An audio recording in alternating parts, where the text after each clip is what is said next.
Sleeping giant. The vast emptiness of space stretched before the Viridian exploration fleet as they entered the uncharted region known as the Hollow Expanse. 5 sleek, crystalline vessels moved in perfect formation, their hulls gleaming under the light of distant stars.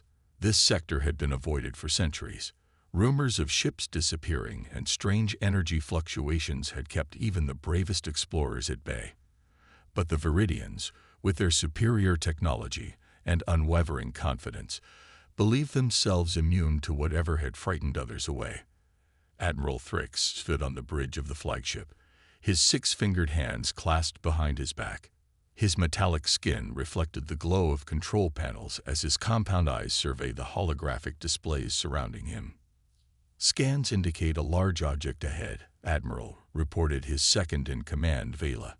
Dimensions suggest it's artificial. Interesting, Thrix responded, his voice a smooth mechanical purr. Visual confirmation. The main view screen flickered to life, revealing a massive structure floating in the void. It was unlike anything they had encountered before, angular and imposing, nearly 3 kilometers in length with a hull marred by what appeared to be ancient battle damage.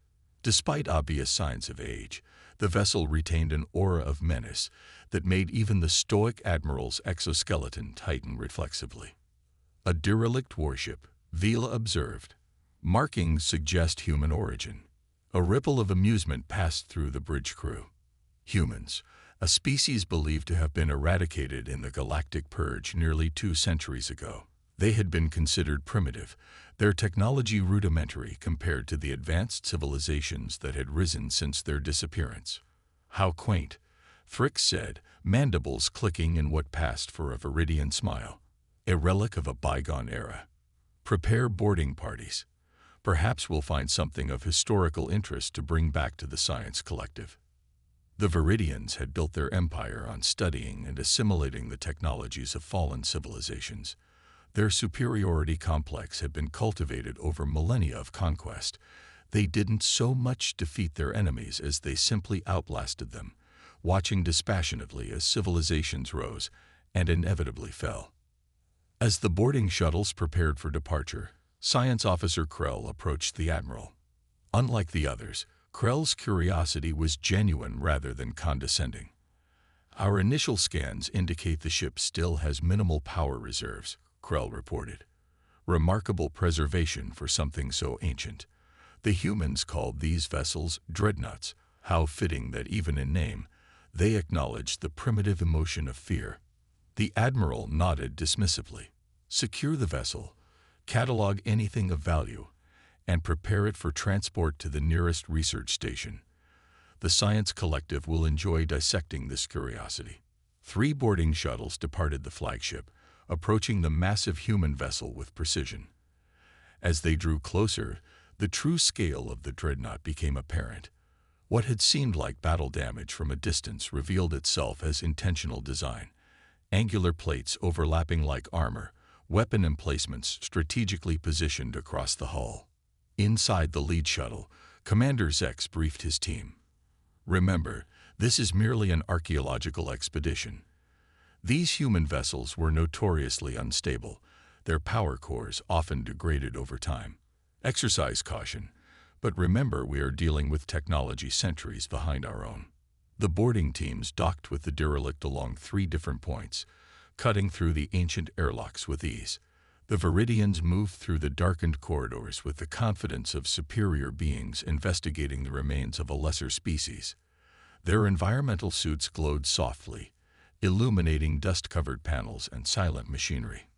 Primitive hydraulics and manual control systems, one of the technicians observed, running a scanner over a sealed doorway.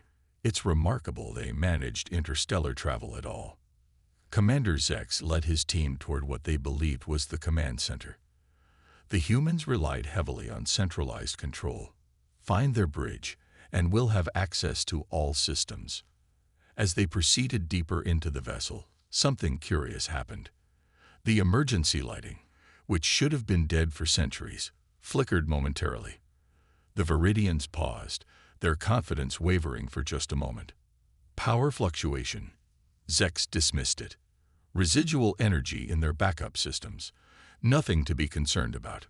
But as they continued, more systems showed signs of life. Air circulators hummed briefly before falling silent again. Sealed doors opened without prompting, only to close moments later. Aboard the flagship, Admiral Thrix watched the feed from the boarding teams with growing interest. Krell explained these anomalies. The science officer studied the readings with fascination. It appears the vessel's power core is still functional, but that should be impossible. Human fusion technology couldn't sustain itself for centuries without maintenance. Perhaps we've underestimated them. Thrix mused, though his tone suggested he found the idea amusing rather than concerning. The boarding teams converged on what appeared to be the bridge, a cavernous chamber filled with archic control stations and view screens. Commander Zex approached what was clearly the captain's chair, running his scanner over the dusty console before it. "Fascinating design philosophy," he commented. "They built everything to be operated by hand, with physical controls rather than neural interfaces. So inefficient." One of his technicians connected a translation module to what appeared to be the main computer terminal, beginning data extraction. "Their encryption is simplistic. We should have full access momentarily." The moment the Viridian system connected with the human computer, everything changed. The bridge erupted with light as dormant systems surged to life. The view screens flickered on, displaying incomprehensible data streams in an ancient human language. The command chair, which had seemed nothing more than a relic, began to hum with energy. "What's happening?" Zex demanded, his usual calm replaced by confusion. "Unknown, Commander," the technician replied, frantically trying to disconnect the translation module. "Our connection appears to have triggered some kind of automated response system." Aboard the flagship, alarms blared as sensors detected a massive power surge from the human vessel. Admiral Thrix stood rigid, watching as energy readings climbed to impossible levels. "Impossible," Krell whispered. "That energy signature, it's not fusion technology at all." A deep, resonant vibration began to pulse through the human dreadnought. The boarding teams felt it through their boots, an unsettling rhythm like a massive heart beginning to beat after centuries of dormancy. On the bridge, the main view screen cleared to display a simple message in ancient human text. The translation module converted it to Viridian script. "Prometheus defense system activated. Ingenuity entities, HETCTE. INITYATINGSEQURITPROTOSIVOS. Withdraw," Commander Zex ordered, suddenly uneasy. "All teams, return to shuttles immediately." But as the Viridians turned to retreat, the ship had other ideas.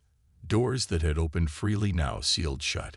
Emergency bulkheads slammed into place, sectioning off parts of the vessel and trapping several team members. Admiral Thrix watched in growing alarm as the situation deteriorated. "Recall all personnel immediately. Prepare to detach by force if necessary." On the bridge of the Dreadnought, Commander Zex and his remaining team found themselves trapped as the exits sealed. The lights dimmed momentarily before returning at full intensity, no longer emergency lighting, but the full illumination of a vessel coming to life. A holographic projection flickered into existence before them. It took shape slowly, resolving into a human figure wearing what appeared to be an ancient military uniform. Though it was clearly an artificial construct, the figure moved with unsettling realism. "I am Prometheus," it stated in perfect Viridian, despite the translation module being designed for text only. "Integrated Defense Intelligence of the United Earth Federation, Dreadnought Invictus." The Viridians stared in shock. The AI was addressing them directly, demonstrating language capabilities that should have been impossible for technology of its era. "Your presence has been cataloged as hostile," it continued, its voice calm yet threateningly precise. "State your intentions." Commander Zex, trained to handle first contact situations, stepped forward.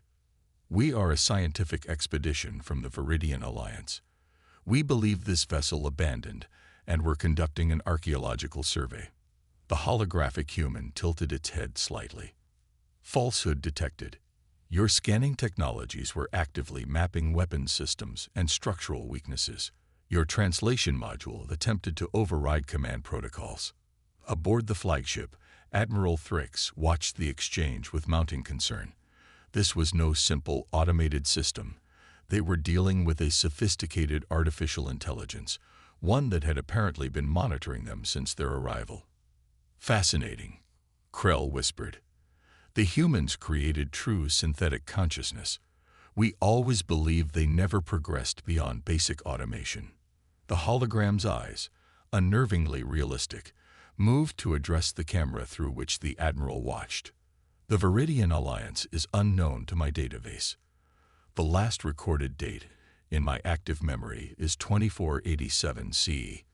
Please provide current galactic date and status of the United Earth Federation. The Admiral hesitated. Revealing information to an unknown AI could be dangerous, but they needed to establish some rapport to recover their boarding teams. The current date by the Galactic Standard Calendar is equivalent to your year 2689. Thrix replied carefully. As for the United Earth Federation, it no longer exists. Human civilization was believed destroyed in the Galactic Purge approximately 2 centuries ago. The hologram processed this information, its expression unchanging. Probability analysis confirms statement regarding date. Statement regarding United Earth Federation requires verification. Without warning, the Dreadnought's external running lights began to activate, illuminating its massive hull against the backdrop of space. Deep within the vessel, long dormant engines began to warm up, sending tremors throughout the structure. Power levels rising exponentially, Krell reported, alarm evident in his voice. Admiral, whatever power source this vessel uses, it's unlike anything in our records. Energy signature doesn't match any known technology. The holographic human smiled, a small, unsettling expression. This vessel has been in hibernation protocol awaiting activation. Your presence has provided sufficient cause. Invictus is now fully operational. As if to emphasize this statement, weapon ports across the Dreadnought's hull began to open, revealing armaments that dwarfed anything the Viridian vessels carried. You claimed humans were extinct, the AI continued. Initiating verification sequence. If your statement is verified, contingency protocols will activate. Admiral Thrix's compound eyes narrowed. What contingency protocols? The hologram's smile widened slightly. In the event of human extinction, the final directive of the Invictus is clear: survival and resurrection of humanity at all costs. The massive Dreadnought, once thought to be merely an interesting relic, now hummed with power, weapons systems targeting each of the Viridian vessels. Admiral Thrix realized their grave error. They had awakened something that had been deliberately hidden away, something that had been waiting all this time, and now they would face the consequences of their arrogance.